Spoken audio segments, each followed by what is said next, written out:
Eh bien, bonjour à tous et bienvenue sur la chaîne de Gohan. Alors aujourd'hui, je vous fais une nouvelle vidéo pour faire une mise au point donc sur un des projets que j'ai fait pendant le mois de juillet, donc plus sur la période début juillet. Donc si vous n'avez pas suivi sur le Discord, donc j'ai posté une annonce que pour les vacances, donc j'allais recevoir un produit, je l'ai reçu, je l'ai installé. Alors c'est cette machine-là précisément. Et donc, on va en parler un peu plus près. Alors, pour vous, qu'est-ce que c'est cette machine? Donc, si on se rend sur Amazon et qu'on se rend sur cet article, donc, on trouve la même image que j'avais postée sur Discord. Alors, si vous regardez derrière, donc, on voit qu'il y a 4 ports RJ45. Et donc, pour vous, qu'est-ce que c'est? Donc, il s'agit d'un mini PC. Donc, c'est un mini PC donc, qui fait la taille d'un Intel NUC. Et donc, ce qui est spécifique à cette machine là, c'est que c'est un PC qui est plus orienté sur les firewalls ou les PC par feu, dites-le comme vous voulez. Alors c'est un PC par feu donc qui est doté de 4 ports 2 Go 5 en Intel i226V. Donc voilà, et il était préinstallé avec pfSense, donc là je l'ai commandé, c'était en format 64 Go de stockage et 4 Go de RAM, donc ce qui suffit amplement. Également le processeur est doté d'un Intel Celeron J4125. Donc si on regarde de plus près, donc c'est juste un processeur 4 cœurs à la con, mais qui suffit très parfaitement pour faire du boulot qui est de type routage et firewall. Et donc si je vous montre ça de plus près, c'est un petit peu très différent. En particulier si je vous dis que j'ai viré pfSense et que j'ai mis Ubuntu Server par-dessus. Alors pourquoi j'ai fait ça? Donc c'est très simple, c'est pour avoir une gestion du pare-feu qui est nettement améliorée. Donc parce que moi j'utilise des règles, si je vous fais voir ça vite fait. Et voici donc la configuration de mon pare-feu. Donc c'est un truc vraiment... Si vous le lisez de première vue, il a l'air très complexe. Mais également c'est vraiment un truc très... En fait, j'arrive mieux à configurer sur du manuel comme ça que sur pfSense. Également pour faire tout ce qui est les règles NAT entrantes. Par exemple pour mon site internet. Donc si je dis que l'adresse de destination, ça va être les deux adresses. Donc mon adresse IP publique que Free m'a attribuée. Et également l'adresse IP du port 1 de mon pare-feu. Donc sur le port 80 qui va être dirigé sur le serveur Cerise. Alors si je fais un test de débit, donc par exemple speed test, donc si je vous redirige ici, normalement on va tomber sur ce débit là. Donc 7 de ping et presque 2300, donc 2300 en descendant, et puis du coup 700, presque 700 sur le montant.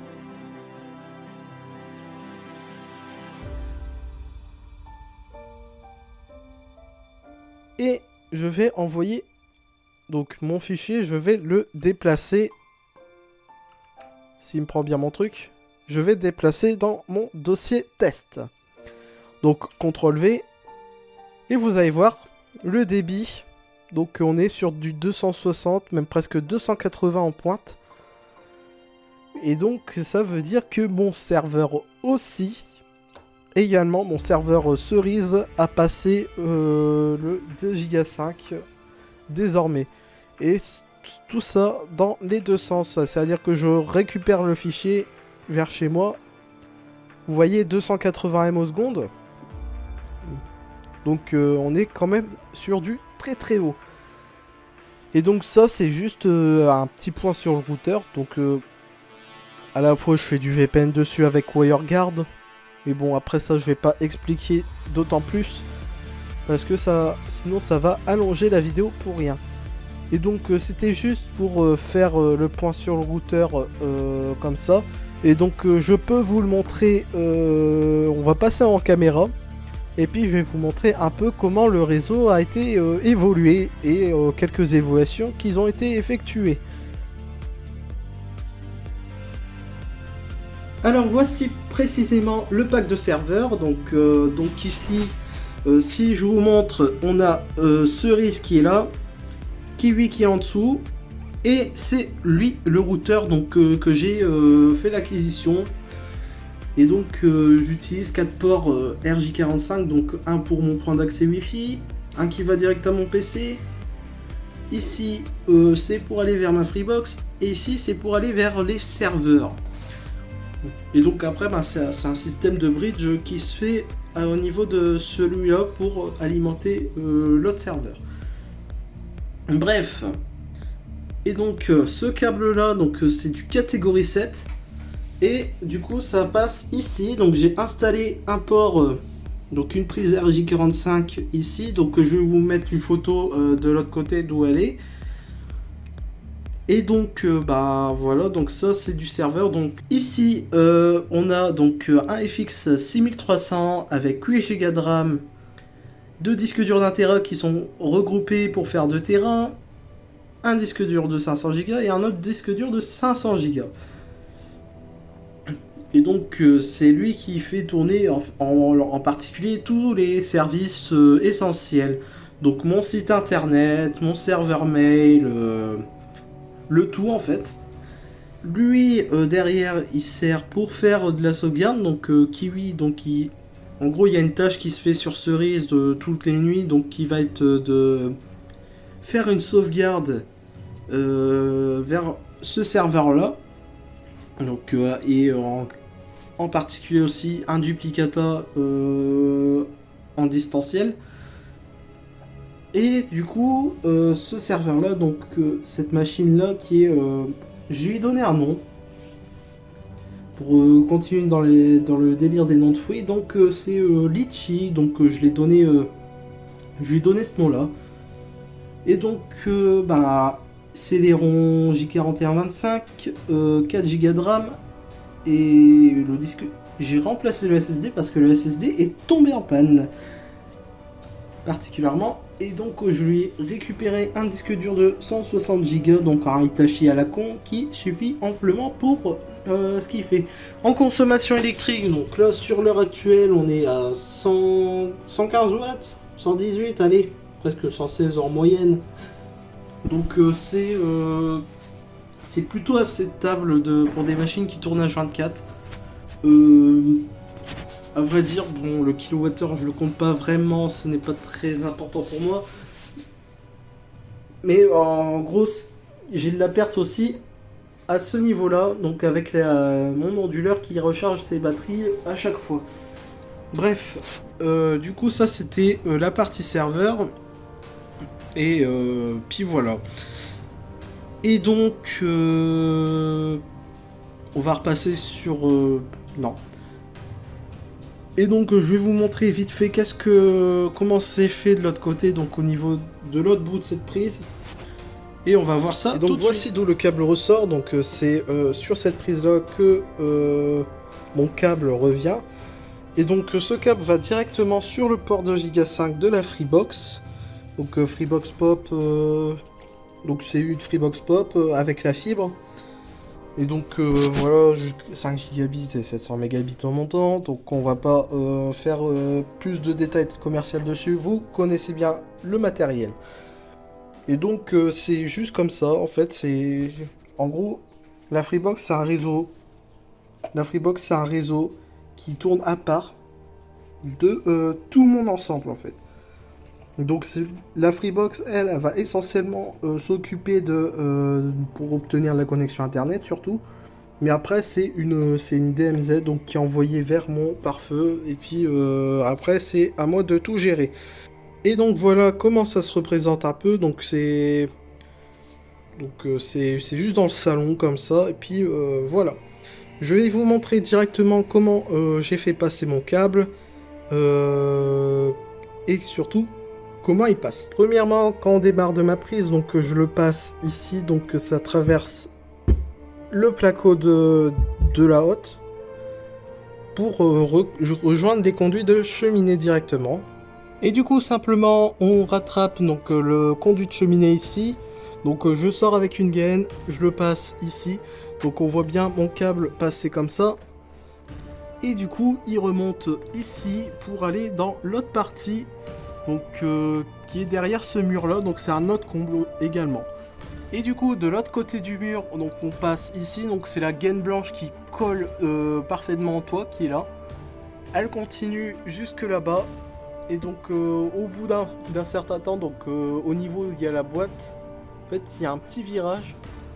Si vous voyez, vous n'allez pas le voir avec les charpentes, mais il y a un petit virage qui va descendre vers une trappe donc d'accès pour donc le mur qui est en bas de toiture en fait. Et c'est là où mon cave sortira au niveau de ma chambre, ma chambre qui fait à la fois chambre et bureau. Bref, donc c'est juste ici que le câble y passe, donc je l'ai passé à travers une gaine pour faire au moins un truc assez propre. Et donc enfin, donc le câble aboutit ici et il descend plus bas en fait vers le... En fait ici, la planche qu'il y a ici, c'est un conduit pour... en fait pour le réseau de chauffage central. Et donc ça continue jusque là-bas. Et d'ici, en fait, on a des plaques, donc à la fois ici et ici. Et donc le câble continue son chemin ici, jusqu'ici. Et en fait, il y a un trou dans le mur, ici, donc pour faire passer des gaines et tout ce qui va avec. Et du coup, ça permet d'aboutir dans le comble qui est juste à côté de la salle des serveurs. Et donc le câble, il ressort par derrière, là-bas, derrière le mur. Et donc après, je le fais aboutir donc ici. En fait parfaitement ici, et donc il ressort à le côté du mur pour aller rejoindre la prise finale qui est ici. Et donc tout ça c'est dans un comble, donc un comble qui est au-dessus du qui est à côté de la salle des serveurs. Et du coup petit aussi aparté donc sur la partie donc Zabbix. Et du coup, sur Zabbix, qu'est-ce que tu fais sur Zabbix? Dis donc, montre-moi ce que tu as fait. Et donc, ici, donc, on peut voir donc, mon débit actuel donc, pour l'internet descendant. Donc, de ce qui descend, donc, ce que je télécharge depuis internet. Ici, j'ai le débit ascendant qui est en utilisation. Donc, c'est de ce que je peux envoyer, donc de ce que j'envoie à l'heure actuelle. Également l'état du port réseau WAN. Ici donc la vitesse du port. Et ensuite tout ce qui est les graphiques sur l'utilisation de mon réseau. Par exemple, quand je vois que je suis en train d'uploader des rushs vidéo pour cette vidéo, on voit que ça que le trafic est ici. Donc et après, hop, ça répercute sur les serveurs automatiquement. Et donc, on peut voir aussi l'usage du processeur. Également, la température du processeur. Donc, on oscille sur les 44 degrés. Les jours de grande chaleur, on est plus sur du 50.